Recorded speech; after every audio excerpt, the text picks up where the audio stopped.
Saludos amadísimos, este es Milton Alonso Granados, transmitiendo desde Dallas, Carolina Norte, Estados Unidos, para cada uno de ustedes. Hoy quisiera hablarles sobre los dos evangelios.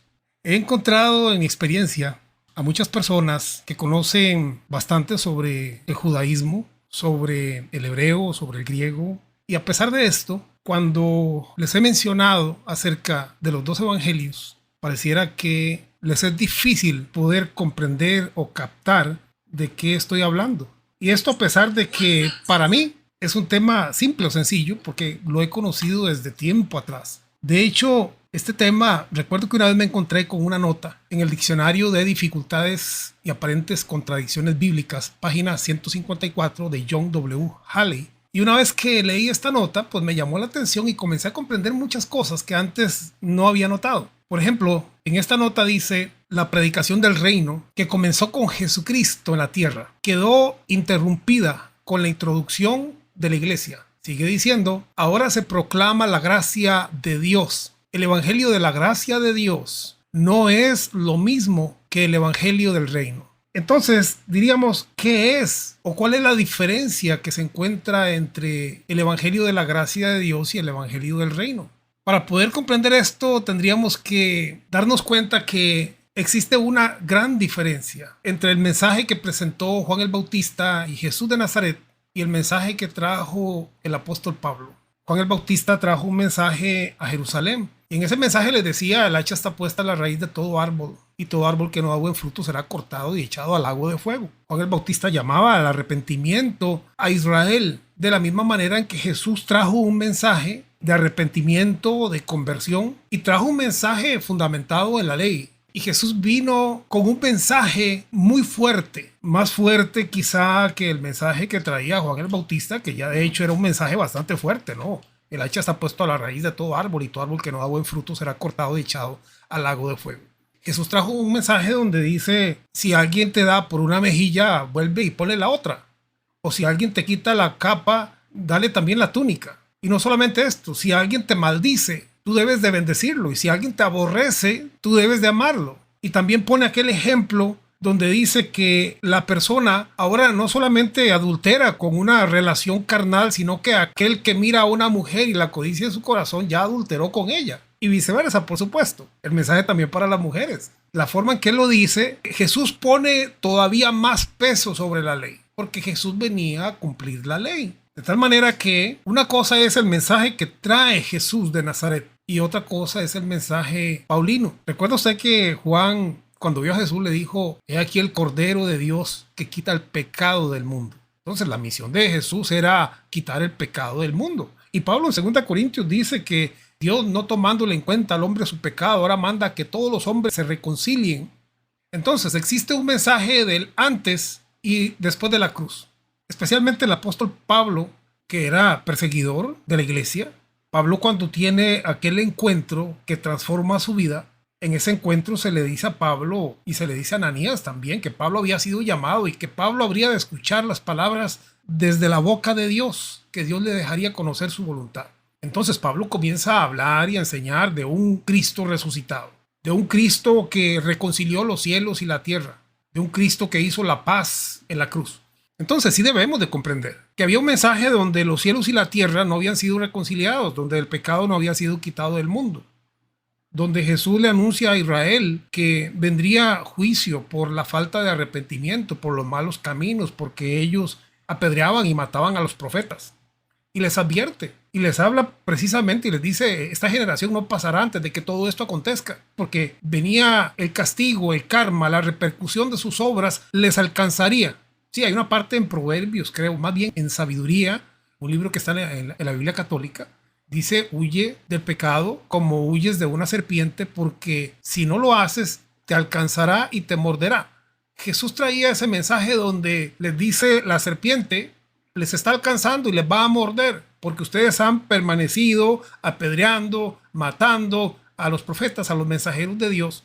Ahora, entendiendo que en esta publicación de Diccionario de Dificultades y Aparentes Contradicciones Bíblicas hace mención en que la predicación del reino, que tenía que ver con Israel, con el cumplimiento de las promesas, de la profecía hacia Israel, que esperaba un Mesías, ahí Jesús hace un cierre porque Jesús les dice, el reino ya está aquí. Ustedes que están esperando un reino terrenal, el reino ya llegó. El reino está en vuestros corazones. El reino ha llegado sin advertencia. Ese es el mensaje del reino, no un reino terrenal o una gloria terrenal, sino más bien Jesús le da vuelta y les dice, esto es espiritual. De hecho, cuando Jesús va al templo en el día de reposo, dice que él se levanta y lee el pasaje que habla, el Espíritu de Dios está sobre mí, me ha ungido para traer libertad, para dar vista a los ciegos.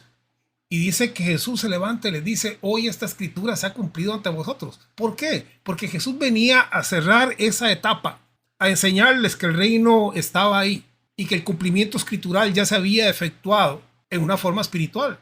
Ahora, todo esto era un mensaje para los judíos solamente. ¿Y por qué era 100% para los judíos? Bueno, porque los judíos no se mezclaban con los gentiles.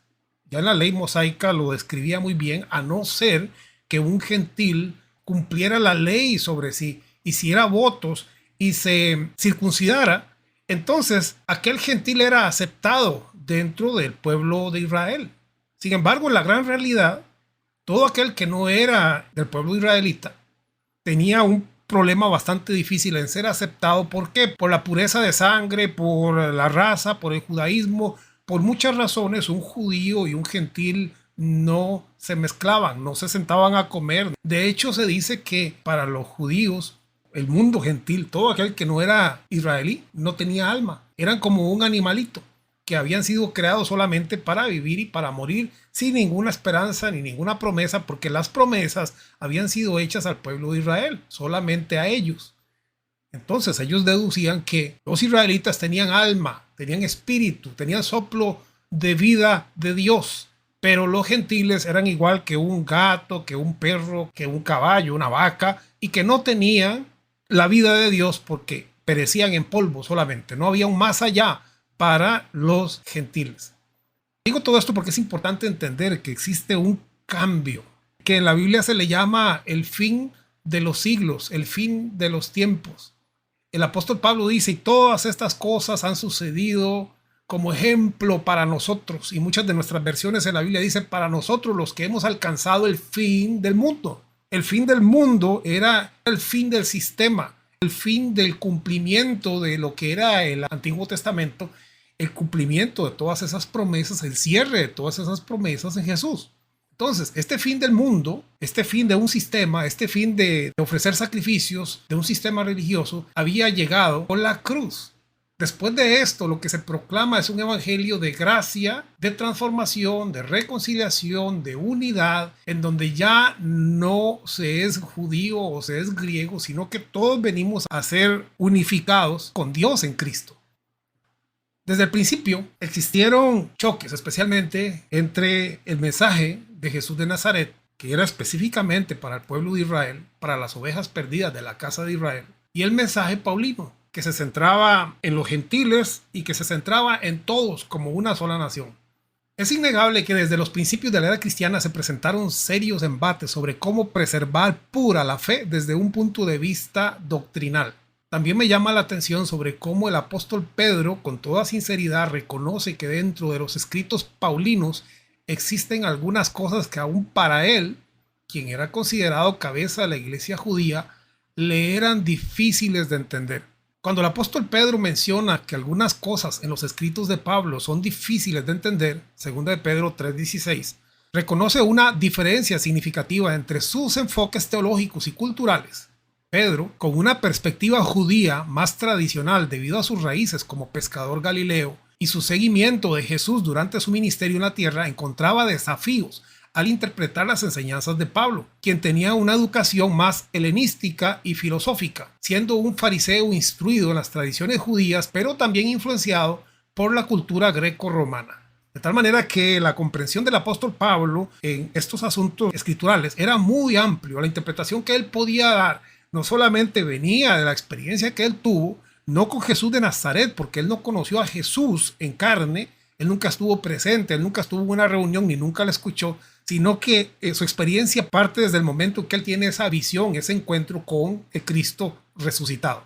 La formación de Pablo no solamente era muy profunda en cuanto a las tradiciones judías, sino que también era una persona de un entendimiento bastante amplio en cuanto a toda la filosofía griega y romana de aquel entonces.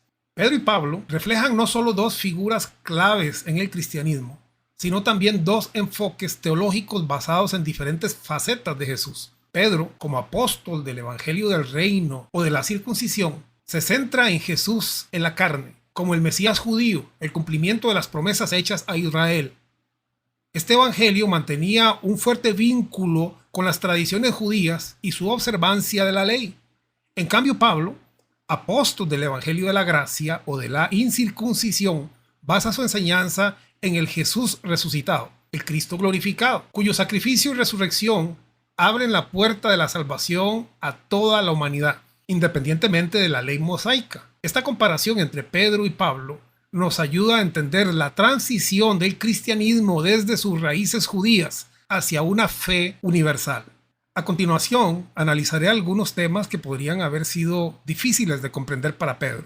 Por ejemplo, la relación entre la ley y la gracia. Pedro, como judío observante, Pedro estaba fuertemente arraigado a la ley de Moisés. Aunque entendía la salvación a través de Jesús, posiblemente seguía considerando la ley esencial para la vida de los creyentes, especialmente para los judíos, viéndola como una guía divina y un sello distintivo del pueblo de Dios.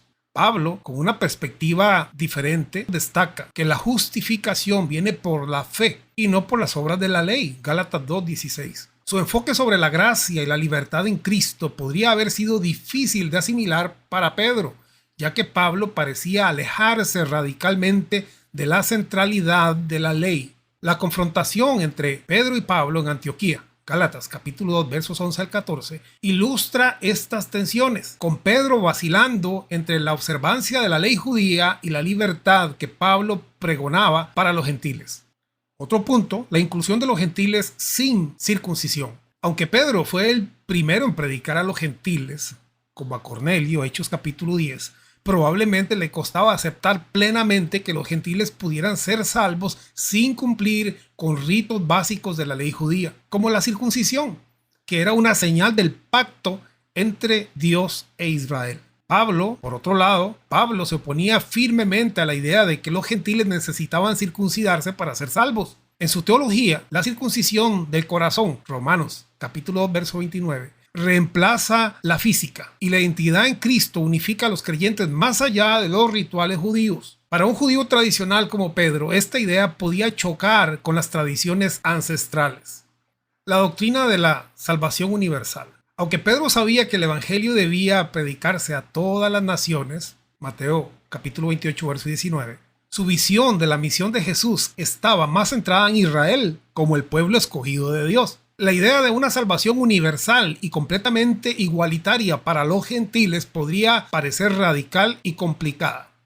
Pablo, por otro lado, con esa perspectiva más amplia y con esa experiencia que tuvo con el Cristo resucitado, Pablo proclamaba audazmente que no hay diferencia entre judíos y gentiles en Cristo. Romanos capítulo 10, verso 12, Gálatas capítulo 3, verso 28.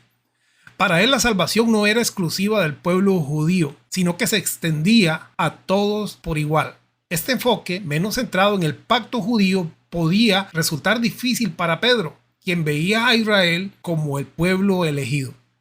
El concepto de la muerte y resurrección de Cristo como sabiduría de Dios. Pedro, bajo la perspectiva judía, los judíos esperaban un Mesías político y militar que restauraría Israel. La idea de un Mesías sufriendo y muriendo en la cruz fue inicialmente difícil de aceptar para Pedro, Mateo capítulo 16, verso 22. Aunque finalmente comprendió el sacrificio de Cristo, su enfoque seguía más ligado a la liberación nacional. Pablo, por otro lado, Pablo presentó la muerte y resurrección de Cristo como locura para los gentiles y tropezadero para los judíos. 1 Corintios capítulo 1, verso 23. Para él el sacrificio tenía significados salvadores tanto para Israel como espirituales y cósmicos, o sea, para todo ser viviente en general. Pedro, con una visión más terrenal, pudo encontrar difícil estas implicaciones abstractas o esta enseñanza doctrina del apóstol Pablo. Así que hemos visto, por ejemplo, la relación entre la ley y la gracia y cómo los discípulos de Jesús fueron enseñados a respetar, a obedecer, cómo el evangelio del reino señalaba no a eliminar, sino a cumplir la ley. Cosa que Pablo luego enseña en Romanos, que nosotros hemos muerto a la ley hablando de la ley de Moisés, él habla de la ley del espíritu de vida como un poder, una fuerza, una autoridad que nos guía hacia todo lo que es bueno, pero ya no se fundamenta en la letra o en los reglamentos, sino que pone una ley universal de justicia, de sembrar y recoger, de causa y efecto. Entonces sí existe una diferencia entre la ley y la gracia, que produce obras, pero que no depende de las obras para alcanzar la libertad y la salvación. No es por obras, pero sí produce obras, la gracia. Pero la ley, por otro lado, era sencillamente el que hace esto y esto y esto será bendecido, y el que no lo hace será maldecido. Será maldecido el fruto de su vientre, será maldecidos los animalitos, será maldecida su economía, andará la persona en necesidad pidiendo prestado y será como cola, andará arrastrándose, pero el que podía obedecer sería cabeza, sería bendecido, sería prosperado, su fruto, su descendencia, etcétera, etcétera, etcétera. Ese es el problema que había, porque la ley de alguna manera arrinconaba a la persona, la ponía contra la pared y la persona caía en maldición. Entonces hemos dicho que Jesús no vino a anular la ley, Jesús vino a hacer énfasis en la ley, de tal manera que si un hombre no tenía que meterse con una mujer, sino con solo mirarla ya había adulterado. Y Jesús es radical y dice, por lo tanto yo les digo que es mejor entrar al cielo con un ojo que no con los dos, ir al infierno. Por tanto, si tu ojo es ocasión de tropiezo, sácalo y échalo de ti. La forma en que Jesús le predica a Jerusalén fue apegada a la ley mosaica.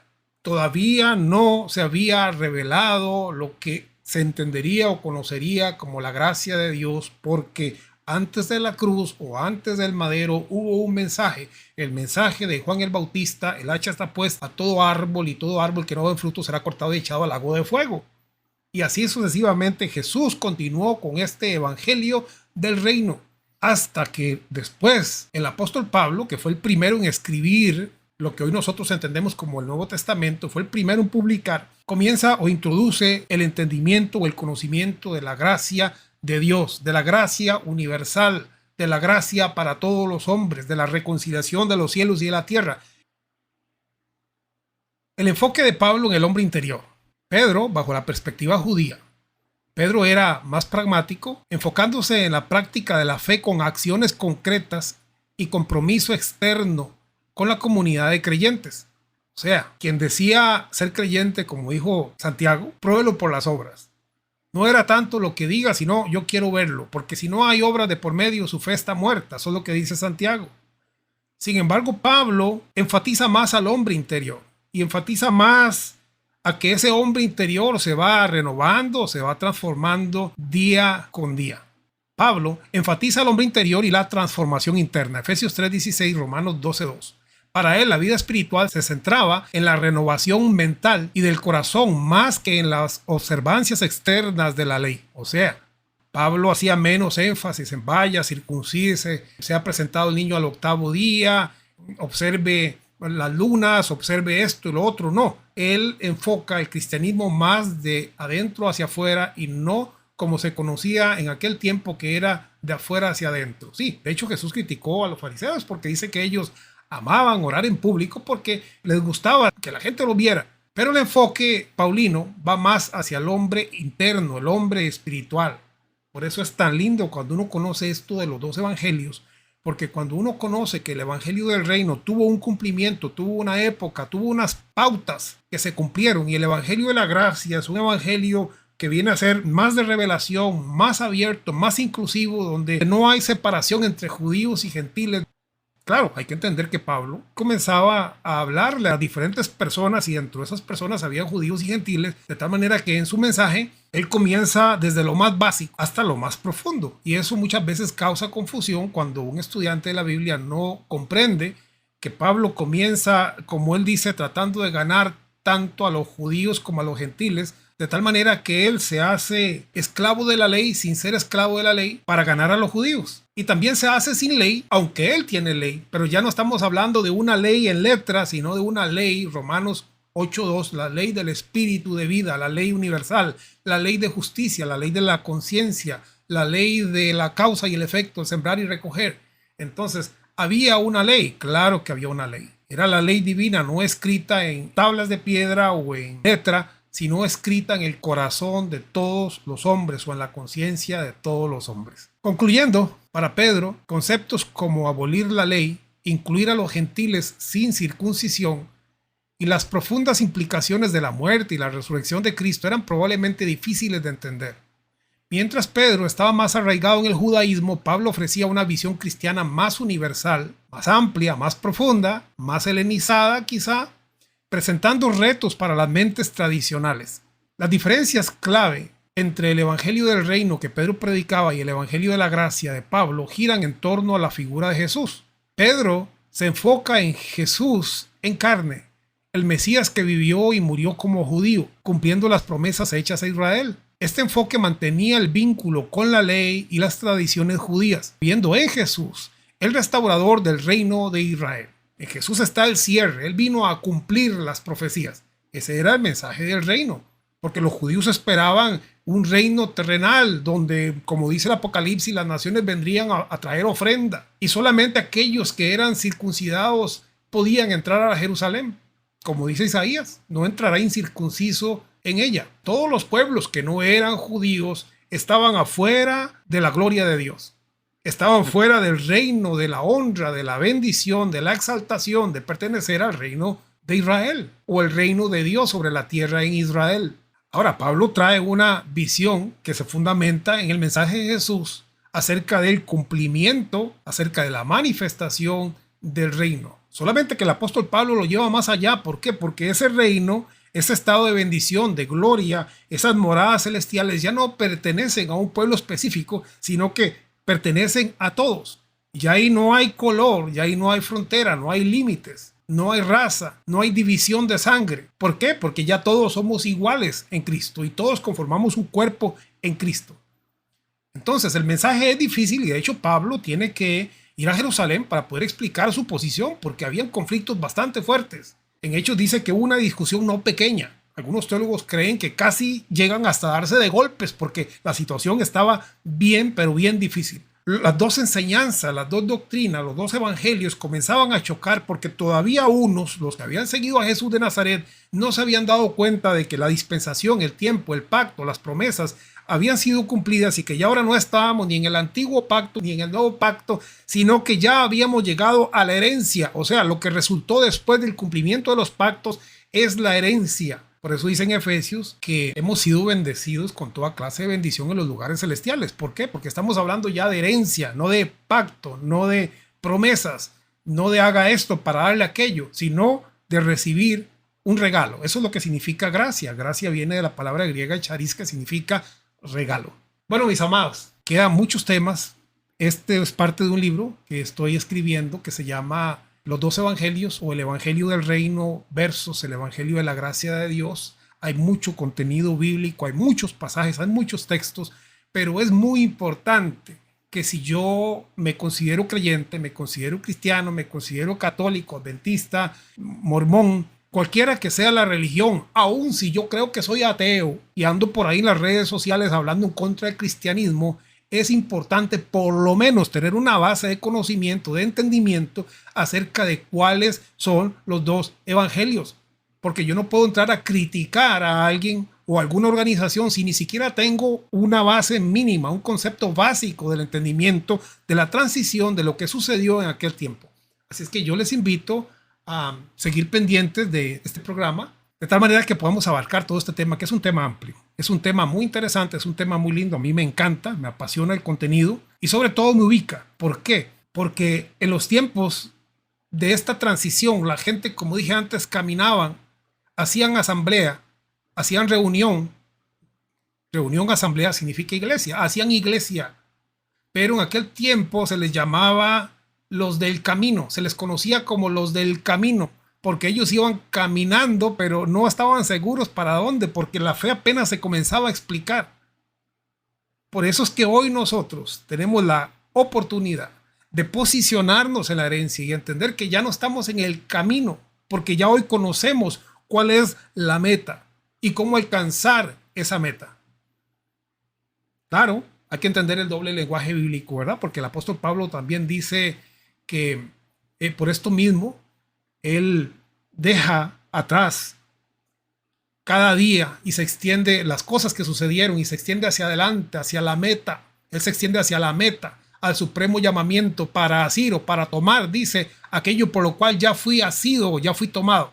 Sí, él dice, voy a llegar a la meta, voy a alcanzar algo, pero ya yo fui alcanzado, ya yo fui tomado. Entonces puedo ver como que la meta está lejos o la meta ya la alcancé.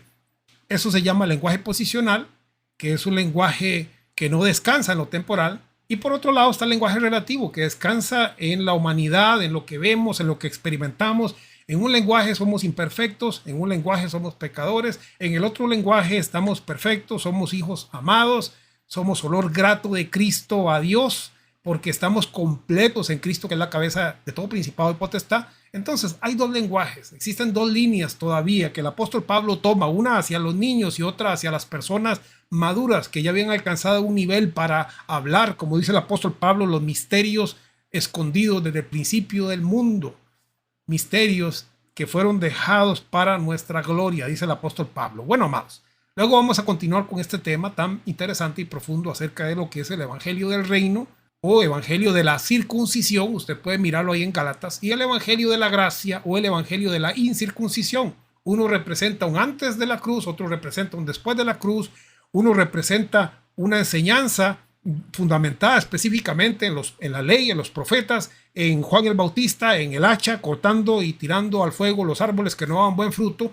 En el mensaje de Jesús, sáquese el ojo, mejor entre sin una mano, sin un pie, que no irse al infierno completo. Todo este mensaje que iba dirigido a que Israel se convirtiera, se arrepintiera ya, porque venían las consecuencias. La serpiente huye del pecado como huye de la serpiente, dice el libro este de sabiduría, porque si no se volverá y te morderá. Ese fue el mensaje de Juan y de Jesús, y el juicio venía sobre Jerusalén. En el año 70 Jerusalén fue destruida, Jerusalén no dio la vuelta, no cambió sus pasos, no cambió sus caminos, y hubieron consecuencias. Por eso es muy importante que nosotros entendamos que sí existe un momento donde tenemos que dar la vuelta, donde tenemos que cambiar nuestra dirección, tenemos que mejorar nuestras acciones. ¿Para qué? Para obtener mejores resultados, porque esa es la ley universal del espíritu de vida, o la ley de la causa y el efecto. Bueno, mis amados, lo mejor de lo mejor. Este es Milton Alonso Granados desde Dallas, Carolina Norte, Estados Unidos. Si no se ha suscrito al canal del Evangelio Eterno 767, yo le invito para que se suscriba. También puede encontrar todos estos temas en YouTube, Evangelio Eterno 767.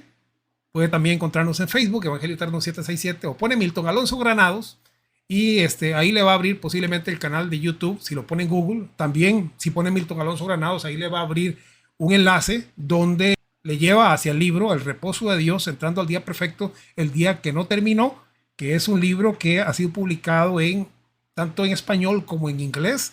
Es un libro que puede usted conseguirlo en Amazon a un muy buen precio. La pasta suave está como, no sé, 9, 10 dólares, algo así. La pasta dura está a 20 y resto, está un poquito más cara, pero creo que también hasta puede bajarlo al celular a un precio todavía más cómodo. Este es un libro que en los reportes que yo he tenido se ha vendido muy bien en Europa, y por supuesto que se escribió tanto en inglés como en español para que todas aquellas personas que aman una vida equilibrada, espiritual, balanceada, que aman la paz divina, puedan tener un material de estudio y de enseñanza, para que puedan ser edificados no solamente a sí mismos, sino también a otros. Así es que es un perfecto regalo. Como dije antes, si usted tiene su papá, es una persona mayor quizá que tenga un poquito de tiempo para leer, wow, es un regalo excelente que puede hacerle, entrando al día perfecto, el día que no terminó, El reposo de Dios, por Milton Alonso Granados. Les saludo a todos los que han estado pendientes.